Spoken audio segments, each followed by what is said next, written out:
båtar som var hela och fullt med flytvästar som flöt på havets yta. Hur gör du då? Väljer du ut en flotte, en person? Eller hur gör du när du kommer fram till ett sånt kaos? Ja, vilken flotte man kommer till, det gör inte jag som utbärare då, utan det väljer då förarna som finns i helikoptern tillsammans med den som har organiserat själva sökmönstret då. Men när man valt då vilken man ska gå ner till, om det är en flotte eller om det är en person i vattnet då. Så min uppgift är att helt enkelt gå ner när helikoptern kommer i position till den nödställda, att gå ner i flotten eller ta upp personen från vattnet så fort som möjligt. Hur gör du då?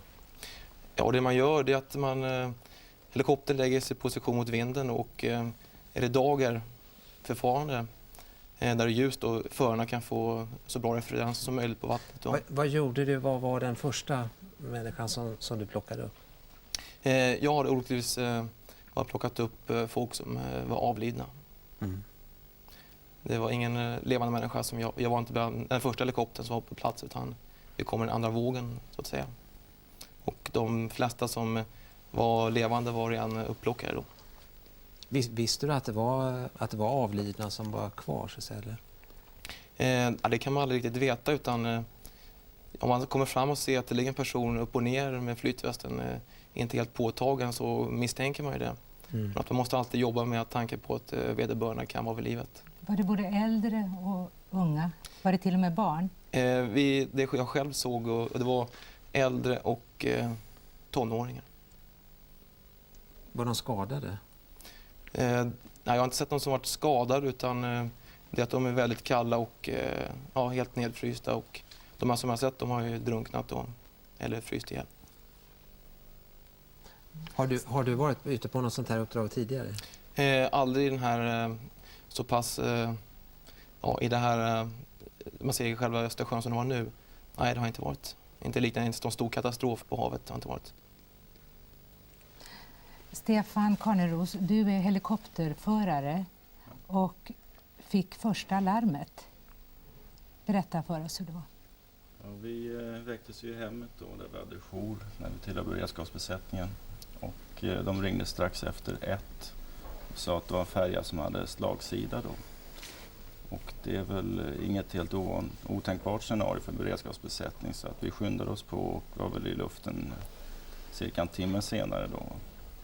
Men precis innan vi startade så fick vi att det var den Nord Estonia och att nu hade den slagit runt, och då börjar man väl ana lite av vidden och förberedde sig mentalt på utflygningen. Men när vi kom fram så var det inte det där scenariot med livbåtar fulla med människor och livflottar som folk hängde sig fast vid, utan det var nästan spöklikt när man började söka där. Och till slut så hittade vi då en större samling flottar som vi fick börja söka i då. Och problemet var att det tar sån tid i och med att det är mörker. Det var de här 6-8 meters vågorna, ösregn och så stormvindar, och det gör att man ser väldigt dåligt där, och man måste gå från flotte till flotte, skicka ner ytbäraren vid varje tillfälle för att han ska kunna gå ner och titta inuti om det finns några överlevande. Och allra flesta av flottarna var tomma då. De hade ju sjösatts ändå när färjan sjönk. Så att det var tidsödande det där. Men sen hittade vi i alla fall en tjej som var vid liv då. Som vi fick upp och fick med oss så småningom till Huddinge sjukhus. Hur länge kan du hänga under sådana förhållanden? Hur länge kan du så att säga vara aktiv? Det beror på om du tänker på att hämta upp folk fram och tillbaks. Det beror ju lite på förhållanden. Som de var här nu så var det extrema då. Och när jag åkte ut så var det 2 utbärgare. Utan vi hade ju kallat hem all personal som fanns då, som tjänstgör som utbärgare. Och vi var 2 stycken, så att vi hade förberett oss på att komma ut och möta på flottan med kanske 20-25 stycken personer i. Och är man 2 stycken så kan man ju dela upp de här och återhämta sig i helikoptern. Och som en utbärgare så kanske man ska kunna hämta upp en 5-6 stycken. Sen så är man nog helt utmattad i de här förhållandena. Du, Stefan, sa att jag förberedde mig då mentalt för att du förstod att du skulle komma ut till en katastrof. Hur gör man då? Eller hur gjorde du då? Ja, man målar ju upp ett inre scenario för sig själv vad man kan förvänta sig att se. Va? Och när vi har våra övningar så är det alltid från enstaka individer som skadar sig till Vaxholmsbåts storlek vad det gäller skademarkörer och sånt. En stor färja som det törs man ju inte ens drömma om. Va?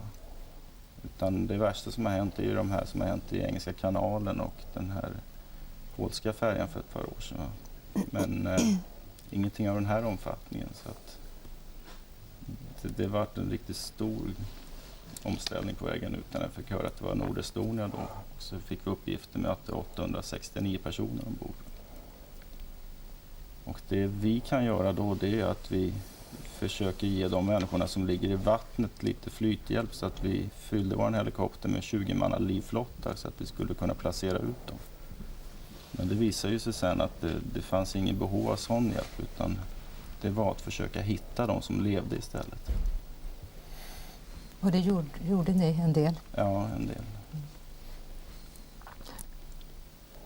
Var det en del som var vid så pass god kondition så att de både kunde prata med er och ta emot den här hjälpen så att säga aktivt? Ja, i mörkret där så såg vi ingen mellanting. Utan det var den här tjejen som vi tog upp då. Som vi klarade. Det som de har tagit upp senare under dagen det var personer som var döda. Nu gör vi ingen skillnad på dem i ett första skede utan vi behandlar dem ju som det fanns möjlighet att rädda. Gudrun, du har haft ett annat stort ansvar och det är att på Södersjukhuset vara ledare för en grupp för att ta hand om de anhöriga. Berätta lite vad som mötte er då. Jag blev uppringd 6:00 i morse och det psykologiska omhändertagandet det är ju alltid en senare fas av det hela. Så man måste liksom skaffa sig en överblick över vad som har hänt och försöka se vad som kan vara rimligt att kalla in. Jag åkte så snabbt som möjligt till Södersjukhuset och Södersjujkhhuset har precis som alla andra akutsjukhus en förhoppningsvis väl fungerande katastrofplan. Alltså att det psykologiska omhändertagandet ska fungera. Benny Pettersson, du är sjökapten och lots och du har lotsat den här båten och känner förhållandena väl i Östersjön. Vad kan du säga om just den här båten? Ja, jag har ju lotsat den här båten många gånger och jag tycker det är en ganska bra båt. Den är visserligen några år gammal och den har gått här på Finlandstrafiken som Viking Sadler länge och då åkte jag också med den flera gånger. Och jag har kört den och den har fungerat bra. Man har byggt om bryggan och lagt ner mycket pengar för att försöka få den upp till lite utav den standard som Silja och Vikings fartyg har. Och befälet har också gått igenom mycket utbildningar. Och vi har ju varit med och lotsat för att de själva ska få lotsa senare. Och det är en fråga som har hängt i luften hela dagen. Hade den här olyckan kunnat undvikas om det hade varit en bättre utbildad, en språkkunnigare med andra ord, vad vi tror. Hade det här kunnat undvikas om det hade varit en svensk besättning? Nej, det tror jag inte. Jag vet inte vad som har hänt och det vill jag inte spekulera i. Men när det gäller språkkunnighet så kan jag säga det att bägge befälhavarna så har de lärt sig svenska så att man kan konversera precis som du och jag gör nu på svenska. Och det har de gjort på 6-7 månader. Och anledningen till det är att de behöver kunna svenska för att få köra själva i skärgården. Nu har vi Ulla Gumpel med oss i telefon hoppas jag. Eller? Hallå? Hallå Ulla? Ja, du Ola. Jag förstår, jag skulle vilja fråga en sak. Hur kan det vara möjligt i moderna tider att folk sitter i nät och förtvivlar i flottan av 6 timmar utan att få någon räddning? Kan du förklara med det fenomen i moderna tider? Det är ofattbart för mig. Alltså varför det... Hur kan det vara möjligt att folk sitter i 6 timmar i vatten utan att få någon hjälp? Ska vi låta den frågan gå vidare till... Ja, jag undrar om man kan hitta någon förklaring till detta, men vi gör försök. Vad skulle Stefan svara på? Ja, det är ju så att man har en begränsad sikt när man börjar söka där ute.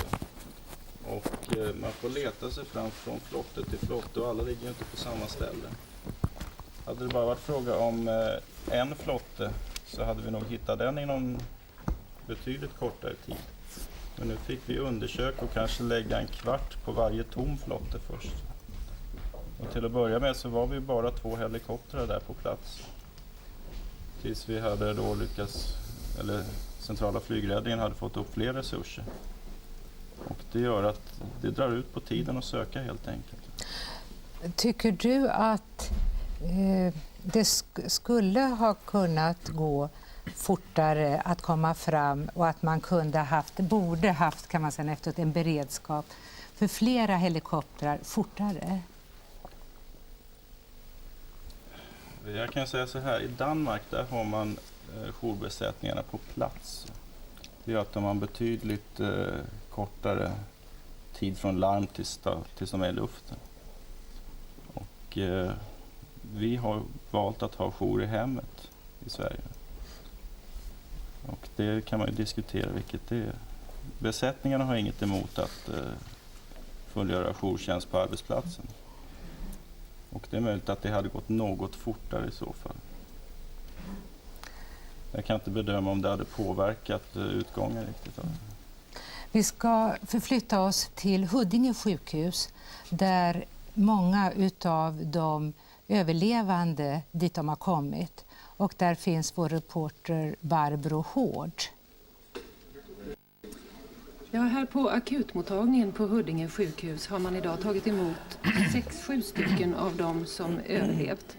De kom hit tidigt i morse i 2 olika helikoptertransporter och det är 2 svenskar bland annat och 4 ester. Och Jan Kumlin, du som är klinikchef, kan du säga någonting om i vilket tillstånd de var när de kom in? De kom hit i ett delvis nedkylt tillstånd. Den som var mest nedkyld hade 29,6 grader. Men de övriga hade alltså en högre kroppstemperatur. Vad betyder det för kroppen när man har 29 grader? Det är inte så allvarligt utan man kan i allmänhet räkna med att den här temperaturen kan man hantera så att säga själv. Det vill säga patienten befrias från kalla fuktiga kläder. Helst naturligtvis redan under transporten hit, vilket hade skett. Och sen ger vi dem varma kläder här och stoppar ner dem i en säng. Och sen klarar sig kroppen i allmänhet själv om de inte har fått några andra skador naturligtvis. Vad är det i kroppen som får mest illa av att man blir nedkyld? Det är att cirkulationen förändras kraftigt vid nedkylning. Och det gör att genomblödningen i olika organ förändras. Man kan alltså få skador på organ som inte får tillräckligt med blod. Det kan vara framförallt extremiteter, det vill säga armar, ben, händer, fötter och så vidare. Det är oftast det man ser att man har fått frostskador på. Det är ju händer och fötter som tar stryk först. Men beroende på hur pass länge kylan sitter i och hur pass omfattande den blir så kan även andra organ naturligtvis drabbas. Nu har vi med oss i Åbo Lars Wennerberg. Och du har 20 års erfarenhet av sjöräddning. Och jag ställer samma fråga till dig som jag vet att de flesta ställer sig. Är du förvånad, är du överraskad av att en sån här katastrof kunde inträffa? Ja, vi har ju genom åren här haft väldigt mycket samarbete med Finland, mycket gott samarbete och övat de mest förskräckliga scenarier. Det här har vi inte övat. Och så vedervärdigt hade vi inte förväntat oss skulle kunna inträffa. Nästa fråga som alla ställer sig, hur kunde det ske? Beror det på på tekniska faktorer, på att besättningen är sämre utbildad och att befälet kan mindre. Vad ser du idag för tänkbar förklaring? Den frågan är omöjlig att besvara nu, utan det tillsätts ju en haverikommission, och där har jag hört att det är ju en estnisk färja detta, så att det är de som tillsätter kommissionen, men att Sverige kommer att ingå i kommissionen, och det får bli de som svarar på den. Mm. Det har ju hänt tillbud det har hänt tillbud som har varit allvarliga. Tycker du att man har dragit tillräckligt lärdom och dragit riktiga slutsatser av de här tillbuden som tidigare har hänt med bland annat det här rederiets färjor? Det kan jag inte heller svara på. Jag vet att det här rederiet satsat mycket ambitiöst på att hålla en hög säkerhetsnivå. Vi ska ta upp en annan fråga. Åke Andrén Sandberg, jag har ringt folk och frågat varför blir man så snabbt medvetslös om man hamnar i vattnet? Det är precis det som min kollega Kumlin berättade från Huddinge sjukhus, att kroppen förlorar mycket snabbt värme, det leds ut med vattnet och kort tid därefter så börjar kroppen att omfördela blodet, och då räcker inte blodet riktigt till hjärnan, och så blir man medvetslös eller man blir omtumlad. Så att i och med att de har nått en viss grad utav nedkylning, så är det ungefär som du tänker en person som är svårt berusad eller en person som varit i en boxningsmatch, och de kan liksom inte riktigt försvara sig. Och det kan vara en av förklaringarna till att man hittar så många som är avlidna. Nämligen det att de blir nedkylda, och sedan i den här höga sjön så kan de inte försvara sig, och så drunknar de fast de kanske inte hade varit så nedkylda så att de hade behövt göra det om det hade varit lite lugnare förhållanden. Och då spelar det ingen roll hur god simmare man är, hur god fysisk kondition man har. Blir man omtöcknad så man inte vet vad man gör? Så. Ja, tyvärr så spelar det ingen roll då. Däremot så kan det finnas förhållanden som gör att man klarar sig ännu sämre. Exempelvis om man har någon hjärtsjukdom innan. Äldre människor har lite gärna sämre ämnesomsättning, de har lite svårare att klara sig för det. Barnen har en stor kroppsyta i förhållande till en liten volym som ska ge värme från insidan, och det gör att de klarar sig betydligt sämre. Man läser ju ibland att människor har varit på en räddningsflott i 10 timmar och i kyla och ändå klarat sig. Är det att de har så oerhört god kondition? Eller vad beror det på? Det är nog inte så. Om det är så att man befinner sig på en räddningsflotte så klarar man sig ganska bra, men nere i vattnet klarar man sig dåligt därför att värmen leds med vattnet väldigt snabbt från den. Det finns enstaka exempel på framförallt barn som har ramlat och lagt sig nere på botten som har klarat sig bra, men annars är det nästan alltid folk som varit instängda i snö eller någonting i den stilen. Det finns en paradox i det här, nämligen att om temperaturen sänks så går ämnesomsättningen lite grann långsammare. Så att vi använder det här i kirurgiska sammanhang, att man kyler ner en kroppsdel just för att den ska klara sig längre. Men det som är viktigt här så är det att du måste hela tiden ha syrgas i dig. Och är det så att du inte klarar dina övre andningsvägar så spelar det ingen roll så att säga hur resten av kroppen är. Hur länge, har någon uppfattning om hur länge man kan klara sig in i skrovet? Om det nu ligger på 50, kanske upp mot 90 meters djup som jag talar om. Ja, det är alltså en plus 4 grader eller någonting i den stilen. Så länge som man håller sig torr så kan det alltså vara i många timmar, kanske något eller några dygn. Men är det så att man är våt så är man hopplöst förlorad på minuter istället. En fråga som ständigt har återkommit under eftermiddagen, det var det ändå inte för många sekundmeter?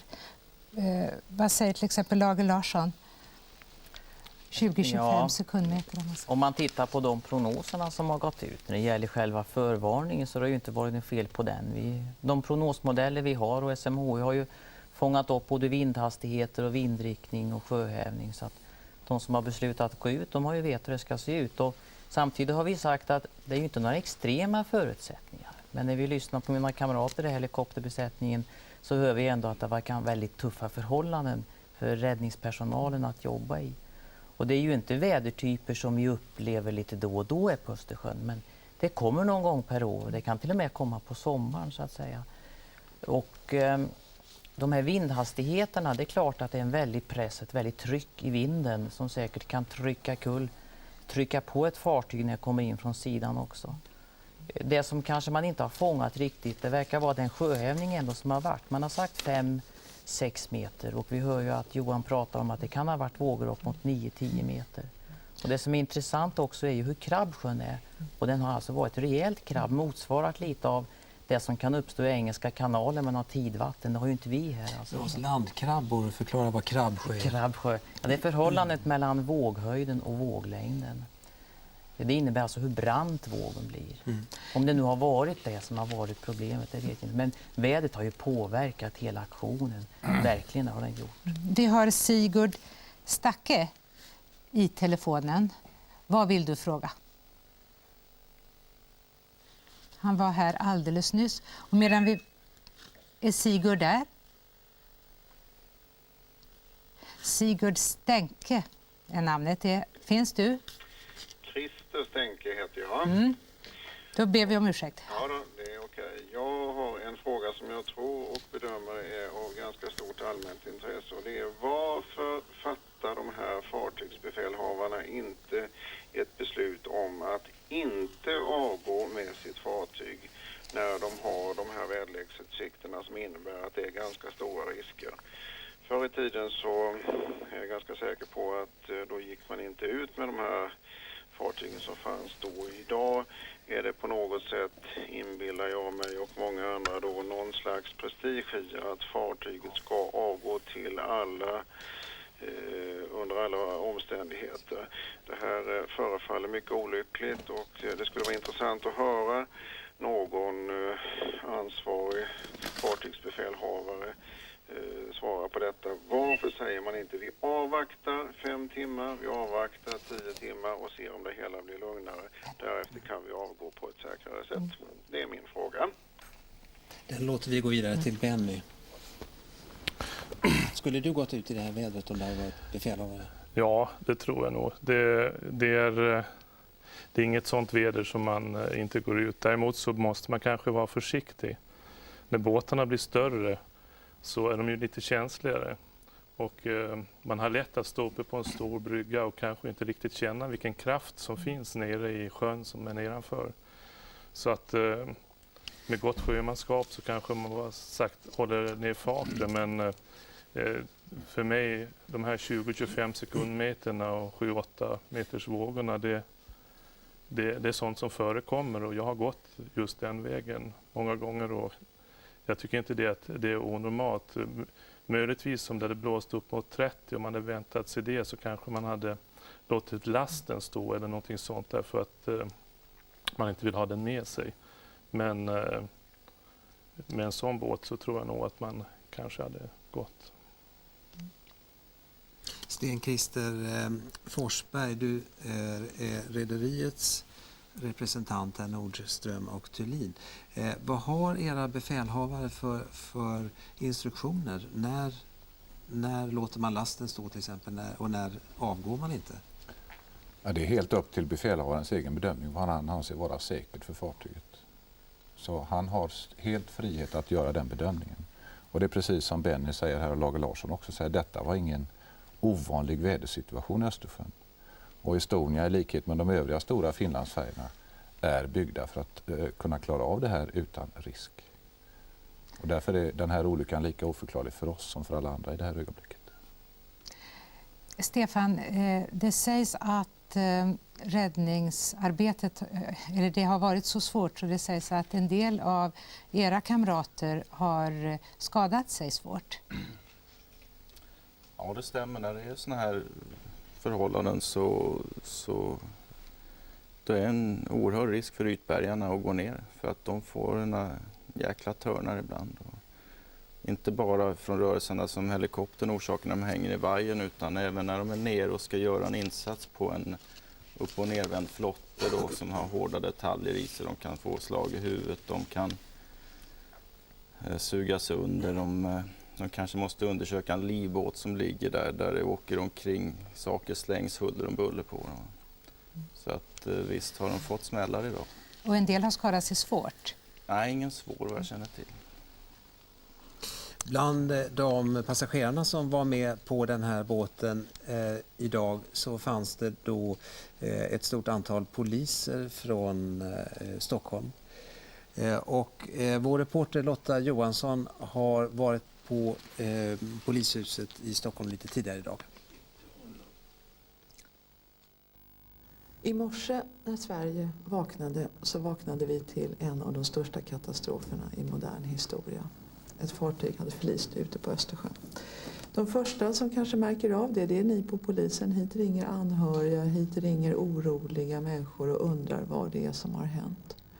Och sen inser ni efter en stund att där finns på den båten som har förlist i Östersjön 72 av era egna arbetskamrater. Det här var då administrativt anställda fackliga ombud som var på en resa. Och det betyder då att vi har i stort sett alla arbetsplatser inom Polismyndigheten i Stockholms län representerade på den här resan. Och det gör ju naturligtvis saken inte lättare. Det finns inte någon arbetsplats hos oss som inte är drabbad, som man kan säga. När såg du senast de här kompisarna? Ja, det är de kompisar, många av de här som man träffar varje dag, stundligen. Sitter vid kaffebordet och pratar om händelser och det är förödande detta. Det är en känsla som man får svårt att komma över det här. Eftersom vi alla tre har nu tidigare varit med om ungefär samma när statsministermordet skedde och den förlamande känslan som grep oss alla vid det tillfället. Det är ungefär samma här när man hör i morse innan man överhuvudtaget visste att det var anhöriga eller nära arbetskamrater ombord. Så det får man ju reda på här. Men ett stort fartyg med över 1000 människor kan bara försvinna på detta vis. Och sen när man kommer till arbetet och hör att 72 medarbetare finns ombord, då blir man förkrossad. Så ringer telefonen hela tiden? Ja. Orkar du svara i den? Ja, jag är väl kanske... Men Torbjörn här som då sitter som ledare för krisgruppen här, han har ju ständigt och jämt att sitta och prata med anhöriga och trösta och förklara. Och andra oroliga. Vad gjorde du i morse när du förstod att det var arbetskamrater som var borta? Ja, det blir ett litet vakuum till att börja med innan vi kommer igång ordentligt. Va? Och det vi får göra det är att organisera det här efter bästa förmåga. Och med de resurser vi har naturligtvis tagit alla resurser till hjälp. De samhället ställer till förfogande, men också våra egna. Det handlar ju om dels våra anställda och deras anhöriga naturligtvis, som måste få all tänkbar uppställning och stöttning som tänkas kan i den här situationen. Det handlar också om alla arbetskamrater som vi måste hantera på ett bra sätt. Och här har vi då utbildad personal. Men någonstans är vi alla drabbade av det här. Och det är tungt för oss. Men vi har hjälp utifrån. Vi har hjälp ifrån företagshälsovården. Det är ju så att jag tror att en sån här... Det här är i egentlig mening en chockartad upplevelse som inte... Man tar inte till sig den så särskilt snabbt, utan den sjunker in först. Jag menar, stegen blir tyngre ju längre dagen går en sån här dag faktiskt. Så är det. Fråga på telefon och den kommer från John Larsson. Varsågod. Ja, hej. Hej. Jag har en fråga som lite teknisk då. Den här surrningen av lasten. Jag har sett på många färger att det är kanske lite slarvigt ibland. Men jag har alltid undrat mig varför man surrar på själva chassina, alltså också på tågvagnar till exempel. Och inte surrar på hjulen som gör att man då kunde utnyttja fjädringssystem och stötdämparsystem och tillåta en viss dämpning så att säga av rörelserna i fordonen. Sven-Christer Forsberg, det är nog din fråga. Jag kan inte svara på den specifika frågan, varför man inte surrar på hjul och inte varför man surrar på chassin och inte på hjul. Det förekommer nog att man surrar på hjul också. Det har talats mycket om att det slarvas med surrningen, och lastbilschaufförer har vittnat om att deras bilar inte har blivit surrade på ett tillfredsställande sätt. Varför är det så slappt på den här punkten? Ja, för Estlands del så vill jag då bestrida att det är slappt med surrningen. Jag anser att vi har goda rutiner för surrningen och en hög ambitionsnivå på att ha gått surrat i dåligt väder. Och vem är ansvarig? Det är befälhavaren ombord som är ytterst ansvarig, och under honom så är det en laststyrman som tillser det här. Att en del lastbilschaufförer kanske tycker det är otillstånd, det beror möjligen på att de avlägsnar sig från fordonet innan det är färdigsurrat. De har ingen anledning att stanna kvar. Benny, har du varit ansvarig för och tittat över? Ja, surra lasten. Och det är ju inte bara ombord, utan ombord i fartyget så försöker man ju surra. Och har man trailers så sätter man dem på bockar och så försöker man låsa ner så att den inte rör sig så mycket. Fjädringen, om det börjar röra sig, där man vill försöka få det chassit så att långtradaren inte rör sig för mycket.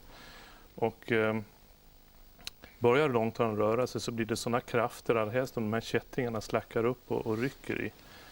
Och där är säkert någonting som man kommer att titta över. Man har ju alltid, jag som har seglat så mycket, ser vilken kraft det är i sjön och hur mycket som rör sig, hur försiktig man får vara när det är dåligt väder.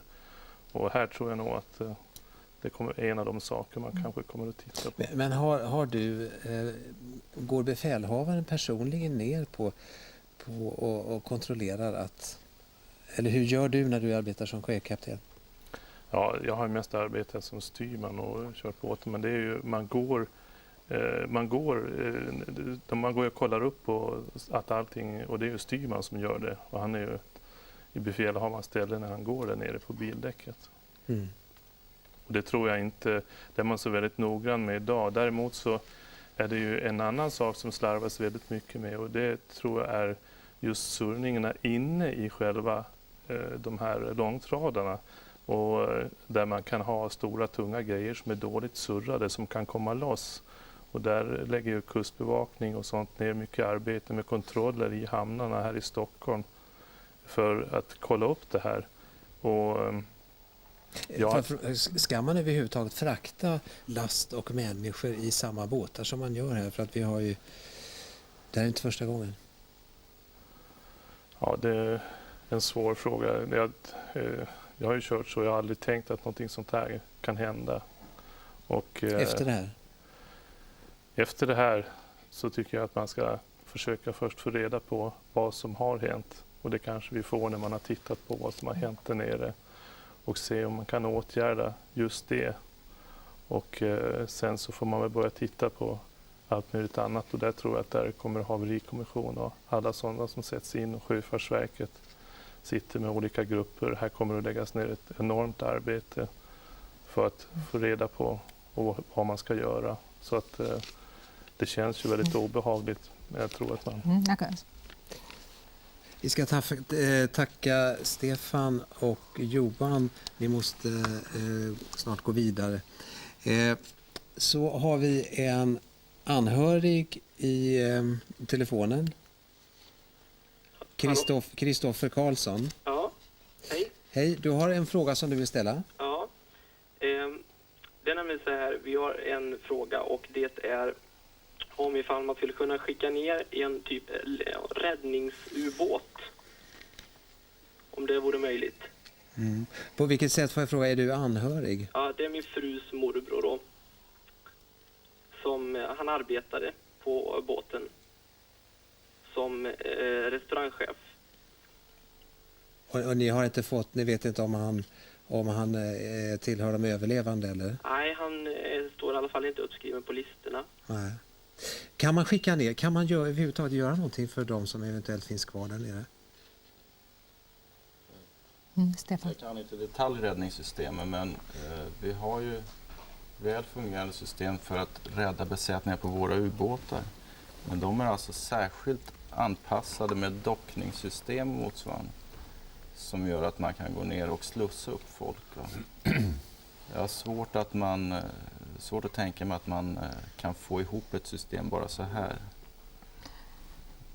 Vi vet att ni måste springa vidare ifrån vår till Aktuellt. Men får fråga Claes-Göran Wetterholm som är Titanic-kunnig. Har du något svar på den här frågan vi fick? Det är klart att man kan ju skicka ner tungdykare, men för mig förefaller det fullständigt osannolikt att det skulle kunna göras. Sen kan jag lämna en kommentar om det här då med lastsurrning, att får man vatten på ett bildäck på den här typen av färger, och det kan handla om några decimeter vatten, då hjälper inte surrningarna så mycket, bara för att vattnet måste rinna undan genom ventilerna, och då samlas det på en plats. Vattnet är instabilt. Och då får man en slagsida. Och då går det väldigt, väldigt fort. Herald of Free Enterprise i Seebrygge kapsejsade på ungefär 45 sekunder. Så att det kan ske en olycka på 5-15 minuter, Ja. det... Ja, när man har så stora bildäck, om man jämför med till exempel Titanic då, så var det ett mycket välkonstruerat fartyg med skottindelning och så vidare. Får jag fråga Sten Christer Forsberg, vad har ni från rederiets sida gjort för att på något sätt rädda dem som kanske finns kvar där nere i skrovet? Ja, rederiet har ju inga resurser för räddning, utan det är ju myndigheterna som har de resurserna. Så ni har inte tagit några initiativ? Eller? Nej, rederiet Estland har ägnat sig åt att i första hand försöka hjälpa de skadedrabbade. Och den organisationen, och vara förbindelsecentral med anhöriga och skapa krisgrupper etc. etc. Räddningsutrustning har inte vi tillgänglig. Det är en fråga som kommer om och om igen, och det är: finns det någon möjlighet att det finns några överlevande kvar i båten? Benny först. Tror du? Ja, om den ligger på 90 meter så borde trycket vara över 9 kilo, och jag vet om man ska dyka normalt sett utan med vanliga tuber så är det väl runt 50 meter, 30, 40, 50 meter man klarar av. Så att jag tror det är svårt för människokroppen att klara 90 meters djup. Det kanske läkarna vet bättre. Ja, det är naturligtvis oerhört svårt att göra det. Där kan ju faktiskt människans kondition spela en viss roll. Sen diskuteras här redan också hur luftfickor och sånt, om det verkligen kan stå emot det hela. Det måste finnas luft där nere för att man ska kunna överleva i sånt fall. De här båtarna har ju vattentäta skott. Skyddar det mot det här tryck? Nej, trycket kommer nog att komma in överallt. Det ligger i hela båten. Ja. Ja, varsågod. Ja, alltså för det första så finns det inte så mycket vattentäta skott på ett bildäck till exempel. Det är ju ett öppet däck. Och för det andra så tror jag att trycket ökar så våldsamt typ på skrovplåtar. Vi vet ju inte, jag är inte säker på tjockleken nu, men det ökar väldigt dramatiskt. Det som jag räknar med i så fall har inträffat, det är en form av implosion där alltså trycket ökar så mycket så att luften blir explosiv och då sprängs den utåt, vilket hände till exempel med Titanic. Och ett fartyg behöver inte sjunka så djupt för att det här ska inträffa, om det finns luftfickor kvar. Tack från Medexstudion.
Nya bilder från färjekatastrofen, men 1,5 dygn efter olyckan är det fortfarande oklart hur många som saknas. På middag från en av försvarets räddningshelikoptrar filmades i gryningen igår morse när färjekatastrofens hjältar, ytbergarna, hjälpte upp överlevande till säkerheten igen. Här är bilderna. Överlevande och döda i en gummiflott några timmar efter katastrofen. Det är besättningen vid försvarets 12:e helikopterdivision som just nått fram och strax efter klockan 6 på morgonen vinschas ytbergaren sakta ner.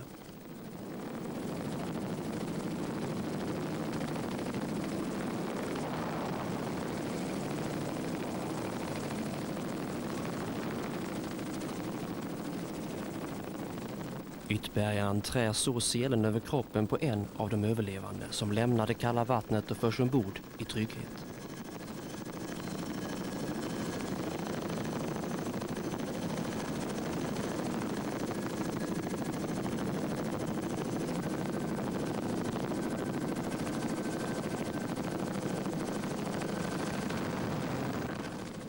Han tas om hand och selen firas åter till flotten där ytbergaren kan fortsätta sitt arbete och snart är ännu en överlevande på väg upp till helikoptern.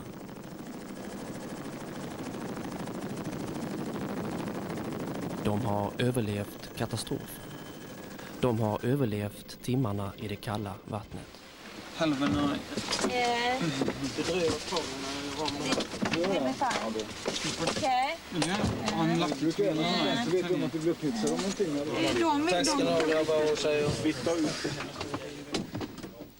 Räddningsmanskapet försöker nu lokalisera den sjunkna Estonia bland annat med hjälp av undervattenskamera. Och sökandet efter offer fortsätter. Ytterligare 7 döda har påträffats idag. Utsikterna att hitta då vid livvarande så det är mycket små, men det bör gås igenom samtliga vrak som är på ytan där, gås igenom ännu en gång räddningsflottar, räddningsbåtar för att undanröja alla tvivel, och under dagens lopp kommer väl efterhand att börja bärgas också de här som flyter omkring inom området. Polisen i Åbo uppgav nu på eftermiddagen att det enligt passagerarlistan för Estonia fanns 1047 resenärer ombord. Tillsammans med besättningen på 188 man betyder det att det allt som allt kan ha funnits 1235 personer ombord på Estonia när färjan lämnade Tallinn. Det mödosamma arbetet att också ta hand om och identifiera de omkomna har redan inletts.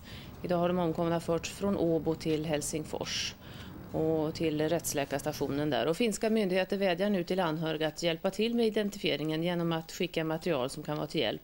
Röntgenplåtar av tänder, hårborstar som kan bidra till så kallad DNA-identifiering med mera. Färjekatastrofen präglar livet också idag och Borlänge är en av de orter som drabbats extra hårt. Borlänge är en liten stad en sån här gång. Alla känner eller känner till någon som var med på båten, med på Metalls pensionärsresa till Tallinn. 44 personer är borta och många hus står tomma idag. På min arbetsplats så vet jag i alla fall 5 då, av mina arbetskompisar som har anhöriga eller bekanta då, som är varit inblandade i det här. Det är de som handlar här. Många av dem som bor här. Som är borta nu alltså? Ja, som det står då, eller som jag har sett på tv då, att de inte är med på den där listan. Så går jag på gymnastik, har gjort snart i 25 år. Och det har jag ju kompisar som är med på båten som inte vi vet alls som har hänt. Vi lämnar färjekatastrofen och hinner med ytterligare några andra nyheter i den här kortsändningen. Idag på förmiddagen presenterade Ingvar Carlsson några nya ministrar. Mona Sahlin blir vice statsminister samt jämställdhetsminister. Laila Freivalds blir justitieminister. Lena Hjelm-Wallén blir utrikesminister. Pierre Schori biståndsminister. Tage Pettersson försvarsminister och Göran Persson blir finansminister. Regeringen beslöt idag efter samråd med Socialdemokraterna att tillsätta en kommission om utredningen av mordet på Olof Palme. Kommissionen ska i första hand gå igenom brottsutredningen efter den 4 februari 1987, alltså 1 år efter mordet. Och ordförande i kommissionen blir landshövdingen i Örebro län, Sigvard Marjasin. Kurserna på börsen sjönk idag med 1,2%. Så vädret till sist. Imorgon fredag rör sig ett moln- och regnområde österut över Götaland och Svealand. Norrland får växlande molnighet och i fjällen snöbyar. Dagstemperatur mellan 8 och 12 grader i södra Sverige, 6 till 10 i norra Sverige, men i fjällen bara ett par plusgrader. Och nästa rapport kan ni som vanligt se klockan 17 i TV2. God middag.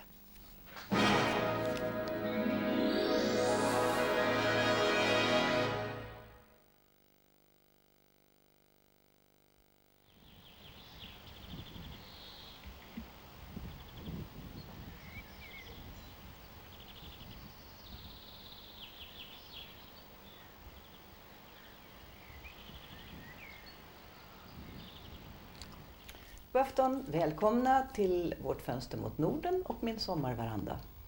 Ikväll blir det ett dokumentärprogram ifrån Norge om den norska författarinnan Sigrid Undset som fick Nobelpriset 1928.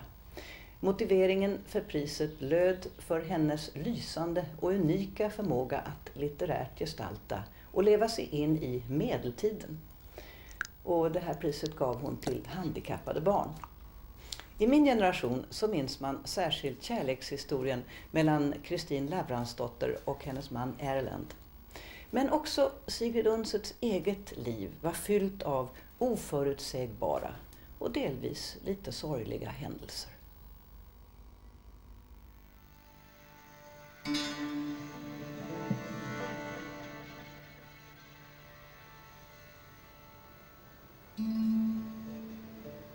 Hon mindes hur floden svämmade över om vårarna. Älven flöt bred och grå och mäktig i dalbotten och bar med sig lösrivna träd och grenar. Och lövträden längs stränderna vaggade sina kronor över vattnet. Längre ut visade små, mörka, hotfulla virvlar var strömmen gick, strid och vild och farlig under den blanka vattenspegeln. Hon visste nu att sådan hade hennes kärlek till Erland varit. Den hade gått som en strid och farlig underström genom hennes liv under alla dessa år.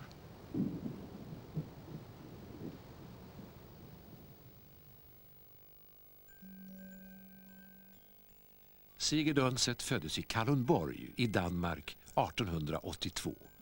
Hennes mor, Ann-Charlotte Gyth, var danska och hennes far, Ingvald Undset, känd norsk arkeolog.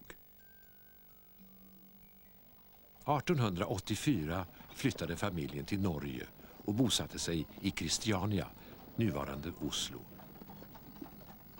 Där föddes hennes båda systrar, Ragnhild och Signe.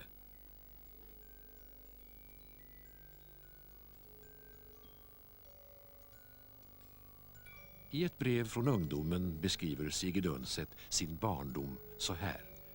För mina systrar var jag den som förgyllde barndomen med dikter, upptåg, dockor, komedier och sagor om varendaste sten på vägen.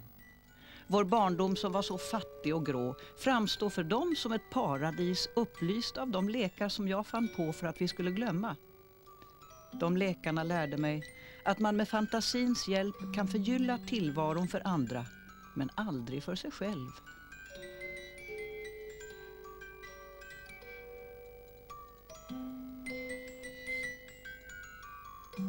Med åren förstod barnen att deras far led av en allvarlig sjukdom. Hans hälsa försämrades och han måste tillbringa långa tider i hemmet.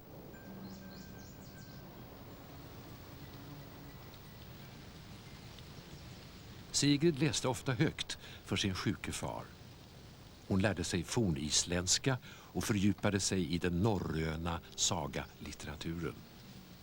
På så sätt blev hon tidigt förtrolig med vikingatiden och nordisk medeltid.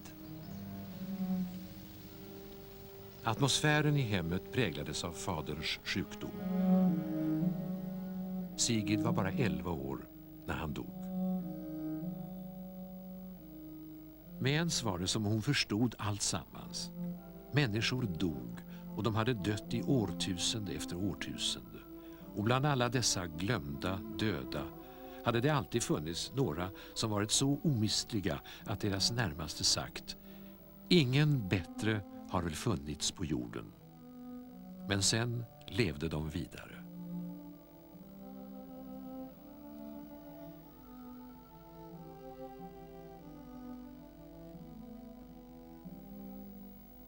När Sigrid var 16 år fick hon en jämnårig brevvän. Det var en svenska som hette Andrea Hedberg och hade smeknamnet Dea. De båda flickorna öppnade sina hjärtan för varann. De mognade och utbytte tankar, drömmar och erfarenheter. Jag står vid mitt fönster och grubblar över varför jag aldrig träffar någon som väcker djupa och innerliga känslor hos mig när vi lärt känna varandra närmare.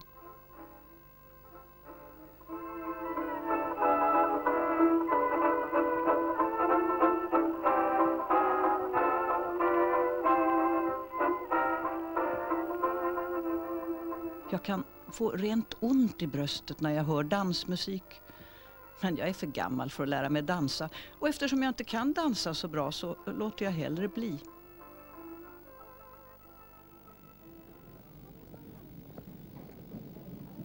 Herre du milde, alla dessa studenter, kadetter, ingenjörer, bokhållare och idioter som jag har träffat. Och ingen enda av dem skulle jag vilja återse ens för ett ögonblick.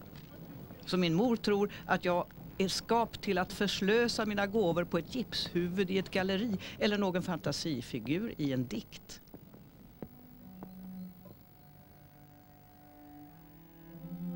Ändå är allt jag begär en liten smula själ, bildning och charm i en mans tankar.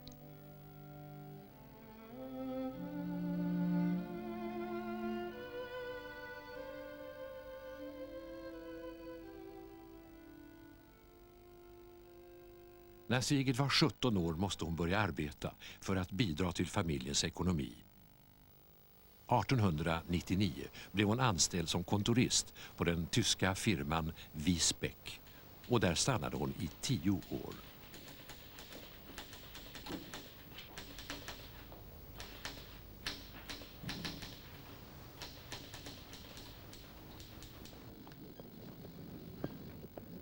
Sigrid Undset tillbringade mycket av sin fritid i ensamhet.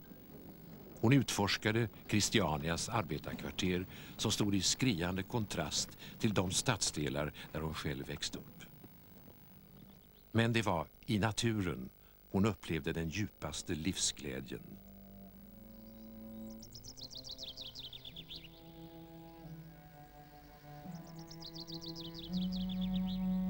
För mig är det en helig handling att lägga handen mot den solvarma mullen.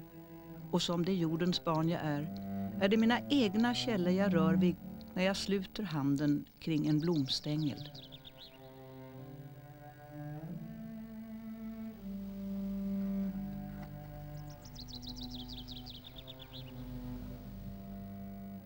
Ibland känner jag en obetvingelig lust att skriva en bok.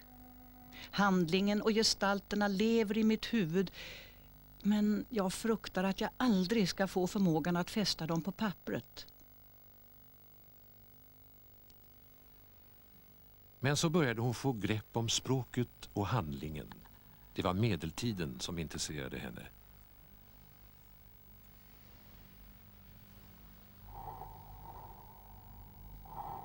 Inga stora gester, braskande ord och romantiska förvecklingar. Det ska skrivas så att våld och mord och allt det som kan verka romantiskt för oss blir vardagligt och levande. Och det ska vara en enkel berättelse om en man och de människor som griper in i hans liv.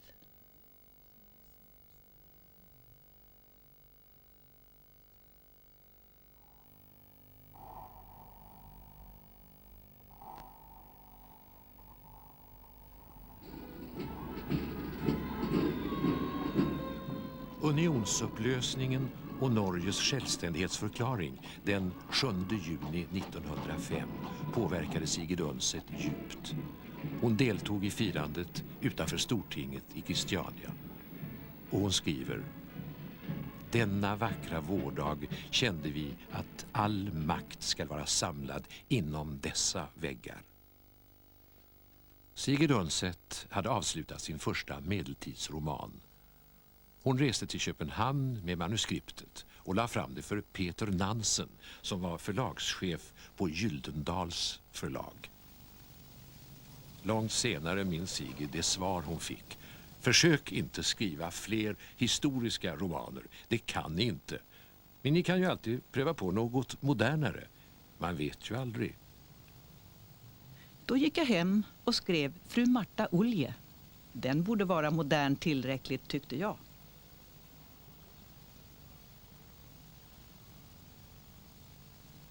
Sigrid Undset var 25 år när Askehögs förlag 1907 gav ut hennes debutbok. Det var Fru Marta Olje, som är en samtida kvinnoroman om självförverkligande, skönhetslängtan, erotik och död. 1909 fick Sigrid ett statligt stipendium och reste till Italien.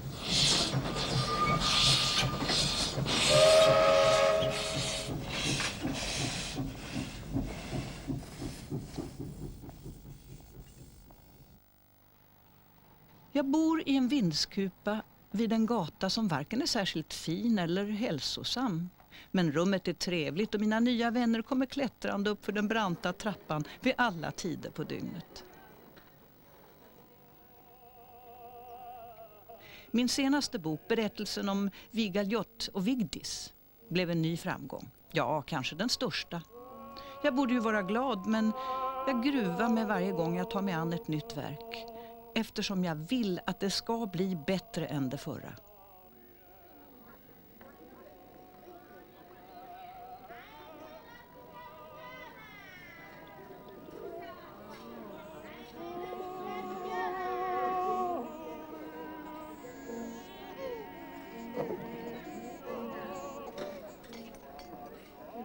Under tiden i Rom umgick Sigrid i konstnärskretsar. Och när hon var 27 år träffade hon den norske målaren Anders Kastus Svarstad.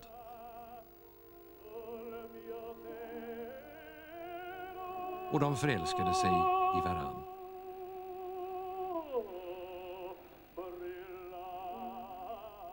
Han var 13 år äldre än Sigrid. Och han var gift och hade 3 barn. När de återvände till Christiania måste de hålla sitt förhållande hemligt. Också hemma i Norge umgick Sigrid med konstnärer och en av hennes närmaste vänner var författarinnan Ninni Roll Anker. 1911 gav Sigrid Undset ut konstnärsromanen Jenny, där hon har hämtat mycket av stoffet från sin tid i Rom. Boken väckte stort uppseende eftersom den ansågs osedlig och den utlöste en hetsig debatt inom kvinnorörelsen. Det var med Jenny som Sigrid Undset fick sitt genombrott som författare. Och ensamheten. Hade jag inte själv valt den? När allt kom omkring hade jag väl inte varit helt säker på min egen förmåga. Och för att döva tvivlet hade jag intalat mig själv att jag var helt annorlunda än människorna omkring mig. Och så hade jag stött bort dem. När jag hade kommit en bit på väg och när jag hade visat att jag dög något till, ja, då har jag blivit öppnare och mer människovänlig. Nu kunde jag erkänna att jag varken som barn eller vuxen hade försökt komma andra till mötes. Jag hade varit för högmodig för att ta första steget.